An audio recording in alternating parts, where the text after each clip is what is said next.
Hey guys, welcome to the next episode in the Tottenham Let's Play on FM13, and this is the February review for 2048-2049. And, well, as you can see, not doing very well, are we? Fifth place at the moment, whilst we do have these sort of few games in hand. There is the one and one only standout team here, I suppose, and that is Brighton and Hove Albion. They are running away with it, and when I say running away, I think more like really sprinting away. They are just wow. I mean, they were undefeated just until the new year. I think they've only just registered that defeat. That's the longest I think I've ever seen this, at least on FM13 anyway. The longest I've seen the CPU go undefeated for half the season. So yeah, you can certainly see the difference in class there from like Liverpool, Arsenal, and then come obviously Nottingham Forest. So what this does though, whilst I'm annoyed at the fact that Nottingham Forest are currently in our way, it does lend itself to a good point that I make, and that is when I leave a club, I try to make sure if I'm going to leave that, I leave it in the best possible way, in the best circumstances, and just leave it in a healthy position, or a healthier position than when I joined. And I think that is certainly the case. And whilst you've got the manager here, Joe Thompson, who I know he's 59, and I know he's a real player in real life and all that. He plays for Tranmere. I could probably go to the Wirral and find him. No, he's done actually a really good job. I don't know. I mean, well, I'll put it this way. A lot of these players I had. And now all of a sudden they're doing really well. I mean, I don't know whether they're going to do a Newcastle like last season. So I guess 2 seasons ago now, if we're technically in the new season yet. But I don't know whether they're going to do that and stay there and magically nearly or hopefully fall away, get a Champions League spot, and then obviously nearly get relegated the following season. I don't know what they're going to do, whether they're going to stick around or not. I hope not. But the sort of weird one is, I suppose, it's just been a role reversal of them and Manchester City. I mean, yeah, Man City also have a few games in hand, but it's like, wow, what's going on? If we lose their manager currently, it's just the same fucking managers every time. The Brighton manager, incidentally, is this guy, David Ishvili. I think he was a Liverpool manager at one time. He was a great player. He tore my teams to shreds many times. I think my Brighton team, actually, he was a incredibly nippy player. Howard Nicholson, he even looks like a Howard Nicholson. Look at him with that hair. What's with that hair, man? Don't claim to know a lot about 2040s hairstyles and fashion culture, but come on.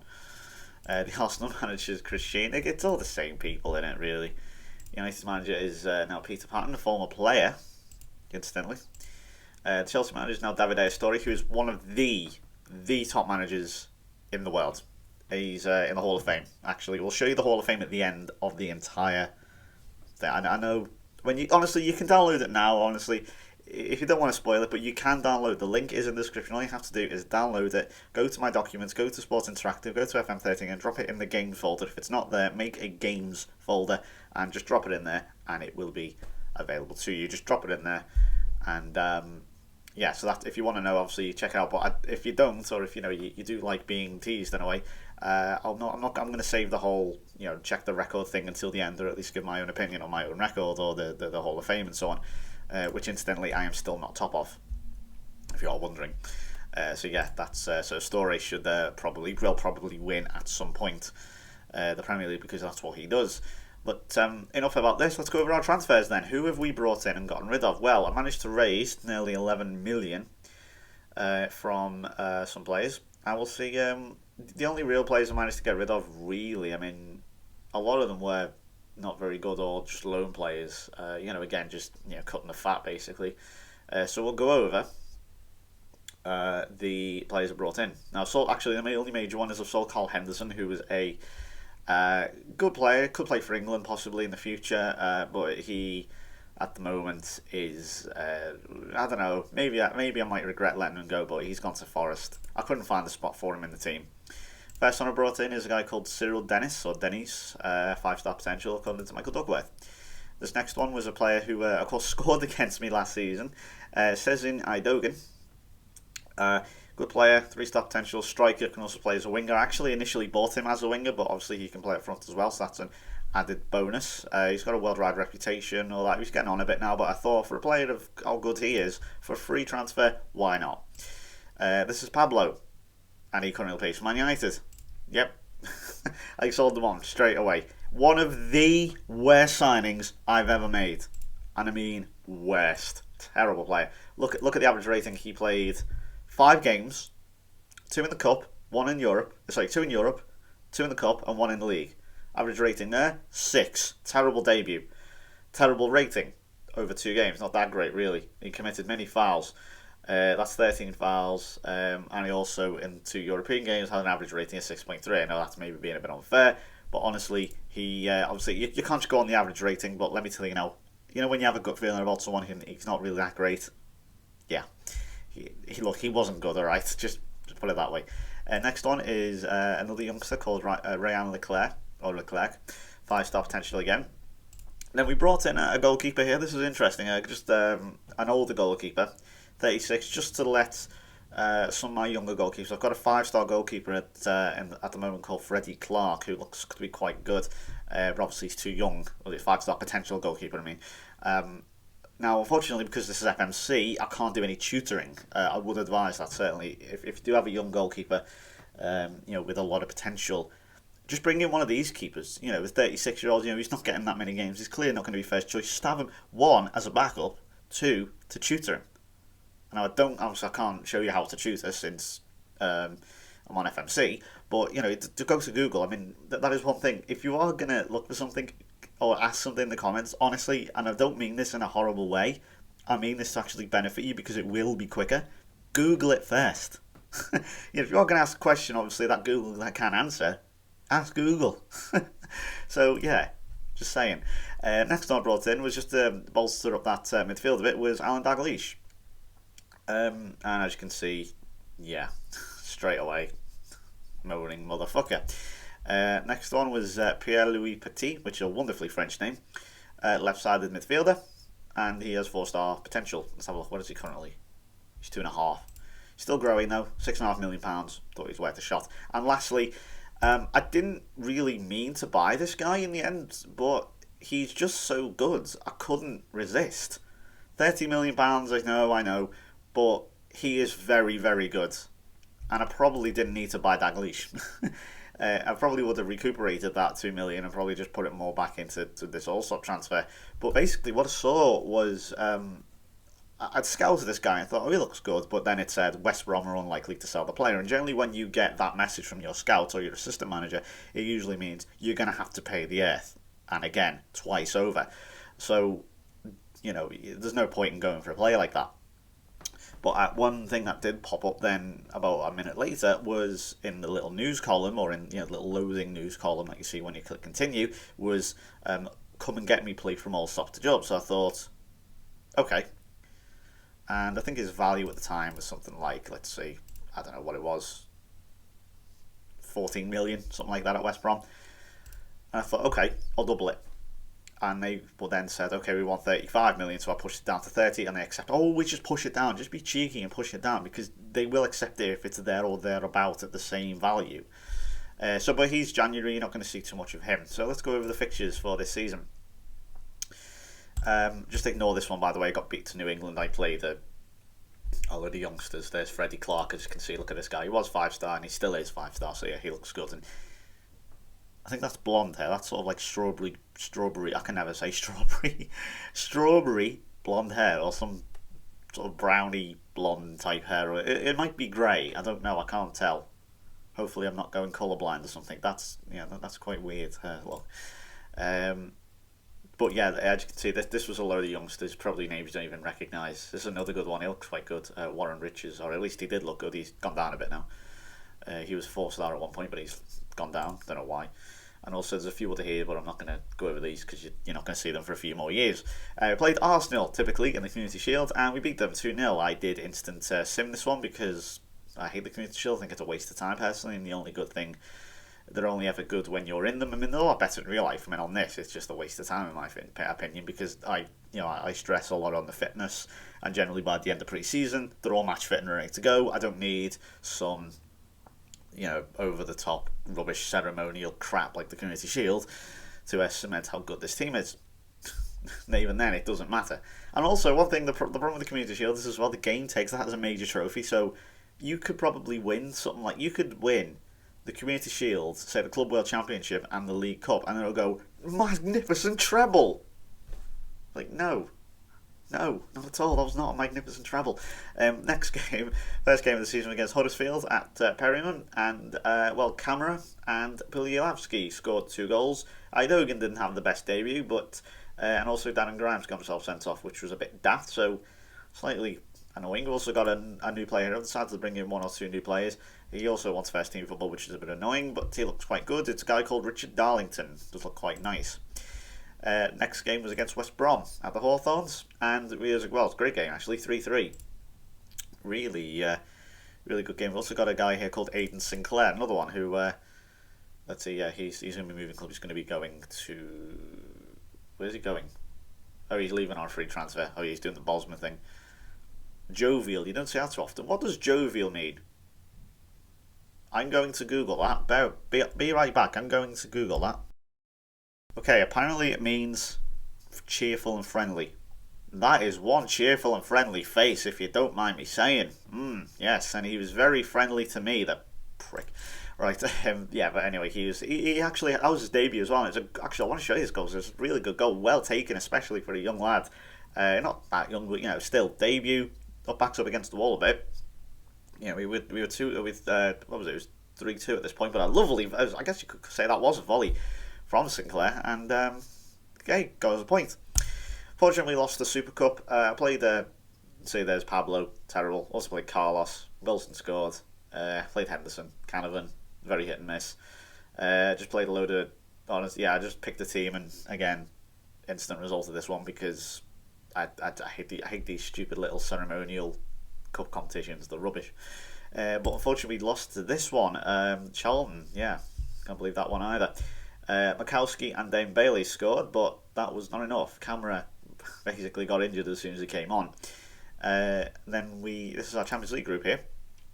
Managed to get through. We won 5 out of 6, just getting ahead there of Bayern Munich. So we are on a good way, on a good roll to retaining our title. Idogan, I think that was his first goal. In the first minute, and Fowler grabbing himself a hat-trick. He's really starting to come into his own now. Go away, Doc. We then beat Bayern. Really good game, this one. Pilyavsky, I'll show you this goal. If it wants to do it. Nope, I'll try that one again. There we go. That was weird. And now it should load. There we go. There's also Giles Dubois, who's a very, very good player. Keep an eye out for him. No, I mean, really, he's very good. Fantastic French international. But this was quite big. 85th minute, bang. I can't even remember this game actually. I think we went for it in the end. It took me a while to convince myself to say go for it. But that goal in the end was just enough to send us over the goal difference barrier as well. That's just a little psychological thing, We then played Rapid Vienna and beat them 4-0 with Fowler, Pilyavsky, Kone and Idogan scoring. We played them again, this time in Vienna, and Fowler grabbing 2. Moscow, Spartak, we beat them 2-1 with Kone and Pilyavsky again, and then unfortunately we lost to Bayern, but I think I did play a duff team here. Didn't really care at that point, as obviously we were obviously well clear of them as well. Then the next game was against Southampton, 3-2, but as you can see, you can start to see, why we're so low down on the table and not absolutely flying. Harvey, Fowler and Wilson scoring. We then lost in the Capital One Cup. I really took the piss here. Played a load of young players. Anthony Power, I think he's going to be retiring at the end of the season. If it doesn't say here, he is, but he will be. Asking price for a 34-year-old. What are we playing at there? He's going to be retiring. I was a bit of a kick in the teeth. Players let me down, I suppose, but that's my fault as well for playing a young team. Then we bounced back to beat Blackburn 3-0 with McCarthy at the back. He's a really good player actually now. He's turning to he's 30 now, but he's still good. He's still good, retired, but he's still a good player. Sort of quietly goes about his business type of thing. Harvey and Idogan scoring.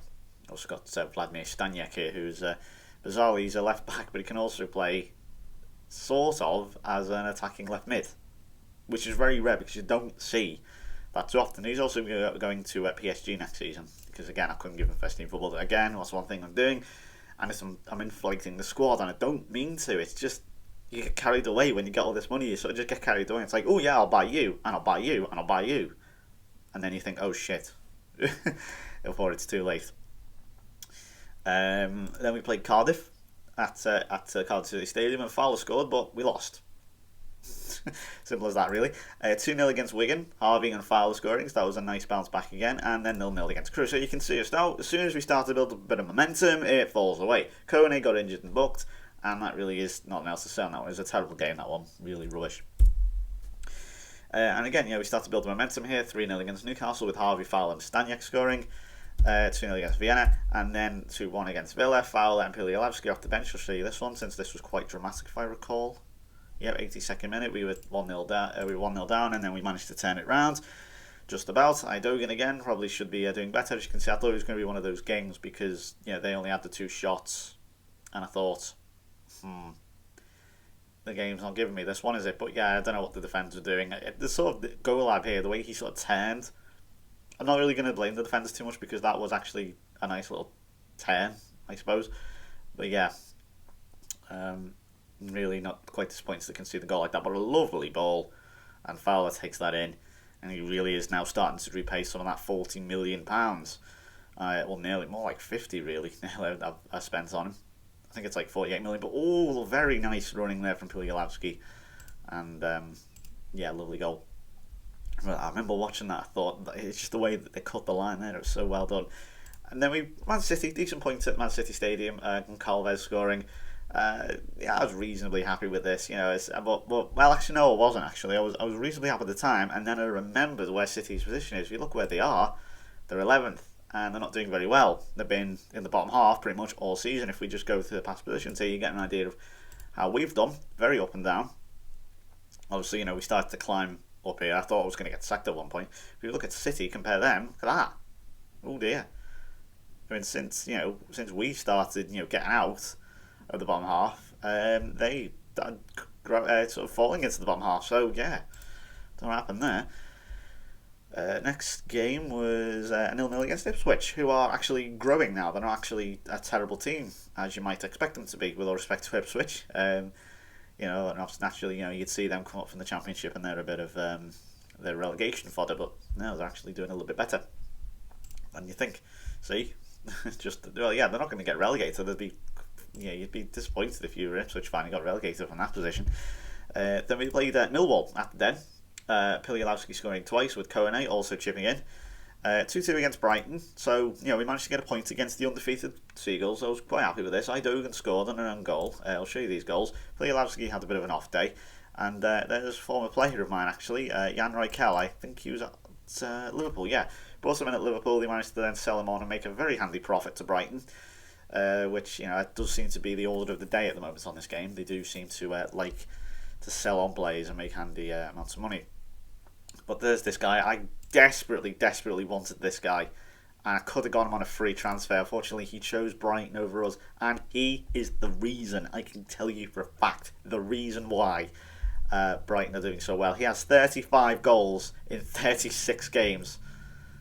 That includes 33 starts. He is a machine. He's an unbelievable player, and I desperately wanted him. I think me, Brighton, United, Liverpool, Newcastle, Arsenal and City all offering contracts, as well as I think Bayern, Madrid. Basically he got contract offers from basically everyone, and he chose Brighton.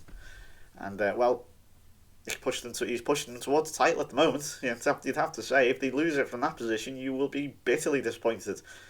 But yeah, Brighton. It's not just him though. They've got some good players, but here he is. Effortless. That Jeffries is a good player, but he certainly leads the line. Not quite a one-man team, but damn, he makes it look like it at times. But Karsten Mikowski, let me tell you now, he in that chat, I'm gonna go over what I talked about last video. Probably one of the best performances I've seen from an individual, that Real Madrid game, where he got his hat-trick, an unreal performance. But 2-0 down here, I was very happy that we actually managed to get a point from this position against an undefeated Brighton. So there's Idogan. He needs to score more really, but he's not been amazing, but he's not been bad either. away from the goalkeeper, and this launched a counter attack. So I was quite happy with this in the end. I mean, it would have been nicer if it was away, but I'll take it. I'll take whatever I got at that point. It was weird because Brighton have never really sort of become this dominant. Well, yeah, because they've become this sort of dominant team again, which was different because they've been sort of languishing sort of at the bottom half of the big clubs, if you will.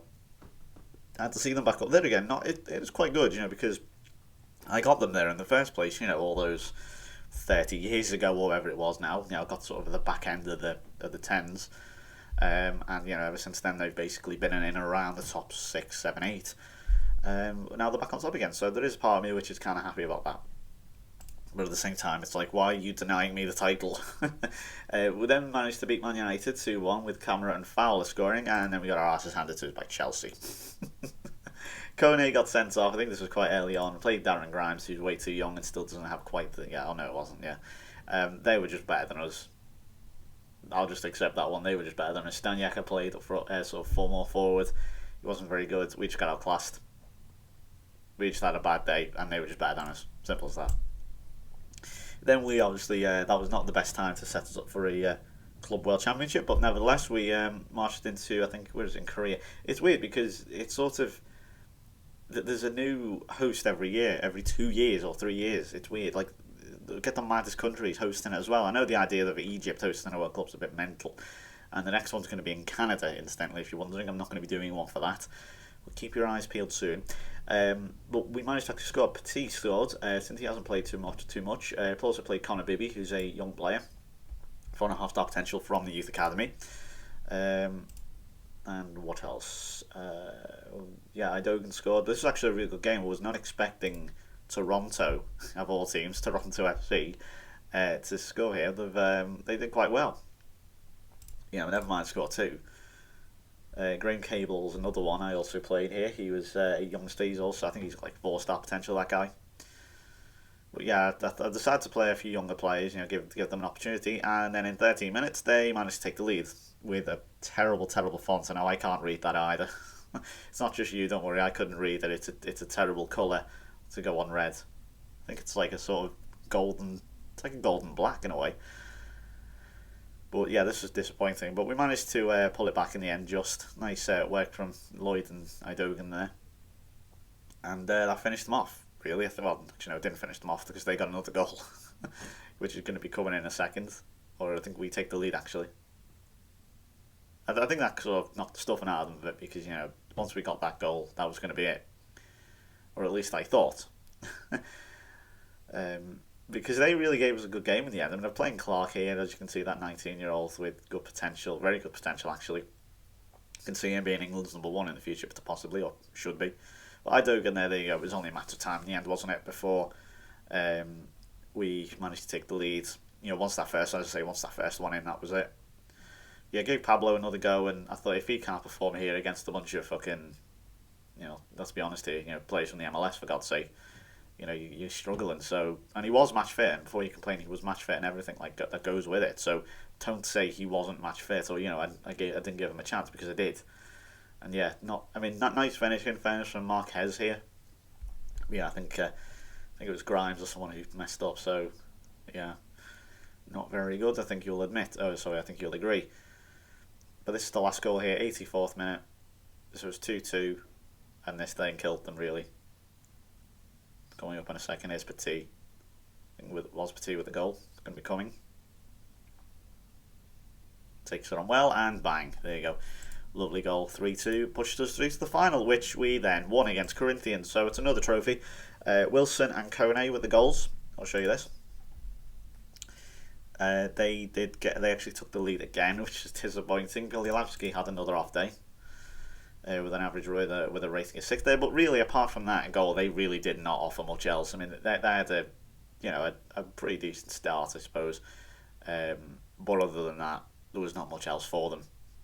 I think I think it was because we equalised so quickly. If there was a chance to build pressure, they may have utilised that more. But they've got a lot of Brazilian internationals as well, I just want to point out. I looked at the Brazilian team after this, who are very good, and obviously and they have a lot of internationals. I love how there's a name Fagner. It's like a nickname kids give to someone called Wagner, isn't it? Or I guess what does the accent? I don't know what the accent is, but yeah, the rare goal from a corner. Well, I say from a corner, sort of from a corner. Actually, no, it's not from a corner at all. What am I talking about? I can't remember the goals. I've been playing ahead so much I can't remember them. It's like, bear in mind it is my normal save. I need to keep reiterating that as like there are new viewers and so on, or people who just don't understand. You know, you have to drill it into them. And Wilson there with the equaliser. So that was just a few minutes in, pretty much an instant reply. And I think that really, knocked them out of the game virtually. I know it sounds mad, but they didn't have a response after this. At least too many clear-cut chances and, death sort of opportunities, if you will. So we pretty much dominated the game at this point. There weren't many highlights. I mean, if you look here, if you look at the blue bar, that once that goal went in, that was it. And there's Kone arriving, lovely goal. But yeah, that was literally it. That goal went in, game over, and we won. So I was like, oh, cool. Next game then was against Nottingham Forest, which I obviously lost, because that's what happens. Darren Grimes again. Not sure if he's good enough, to be honest, or at least at the moment good enough. He is only 19 now. Might send him out on loan, maybe. West Brom 2-1. Mikowski scoring twice. That's on Boxing Day. 2-2 against Huddersfield. Edogan and Fowler scoring. Mudge not having a good game this time. Then played Birmingham in the FA Cup third round. Petit, Fowler and Canavan scoring. Not been too many games for Canavan this season. I think he was injured for a while. 1-0 at Old Trafford with Fowler scoring. And 3-0 against Southampton. Kone, Fowler and Piligalowski with the goals. 4-0 against Charlton. So we're picking up here again, picking up a bit of momentum now with Edogan, Cameron, Fowler and Piligalowski. 2-0 against Sunderland in the FA Cup. McCarthy and Piligalowski. Again, I'm not playing, a crap team or a young team anymore. We're going. I don't know how you can play a crap team. What I mean is, a young team. You know what I mean? It's just my natural way of saying these players are not good enough at the moment for this level. And then 4-0 against Cardiff. So we're really starting to pick it up now. Sorry, the doc. I know. I'm sorry. The doc keeps popping up. Wilson with 2, Mikowski and Christensen, who is, believe it or not, whilst he is Danish, or was Danish. Sorry, he's now English. I think he is actually registered to play for, England. He was Danish, I think, at one time. And then, we built up all that momentum, and then that happened. Don't even ask me. Stuart Alsop played there. I think that was his first game. Well, yeah, he happened. Remember him at Nottingham Forest? He's actually a really good player now, and he banged a hat-trick against me. I don't even know what happened here. I guess the defence had a nightmare. Yeah, I think it was more sort of throw caution to the wind, bang, bang, bang, goals. But this was just one of those games where it was like, hey, I'm going to make your life a misery, thought the computer. And then 1-1 against Wigan, Edogan scored, and then we're about to play Real Madrid. So I think that was a suitable preparation, in my opinion. Man, I don't know what happened there. I can't explain it, and I'm sorry. We just got battered. It's just one of those games. This is how France looks currently. Lyon with look at this. This is a joke. Nearly 20 years of just Lyon. Pathetic. Spain. Well, it's even worse with these. I mean, Espanyol are just look at that. Yeah, 9. 9 points. Or is that 11? Yeah, 9. Sorry, 9 points ahead of. Behind Barcelona. Real Madrid are in 8th. I don't know what the hell happened there. Struggling at the moment, the champions. But yeah, with the exception of Valencia, the last team who won except Real Madrid, Barcelona or Valencia was Deportivo La Coruña in 2000. So it's been 49 years of the same 3 teams. Marvellous. Then we're just going to go over the play stats real quick for this scene. There's Mioch. French now obviously has 20. Liverpool's new good play here is Juan de Dios Ortiz. There's Stephen Doherty, who I rescued, of course, from the depths of nothingness, and now he's one of the top goal scorers in the Premier League. And yeah, as you can see, this kind of sums up. There's no Tottenham players there except Darren Grimes with 1 red card. Kind of tells a story on its own, that, doesn't it? So yeah, not the most successful season so far, but we're still in the Champions League, and we're still in the FA Cup. So we'll see how we do. Thank you for watching. I'll be back then with the season review then in June 2049. So thanks for watching. I'll see you then.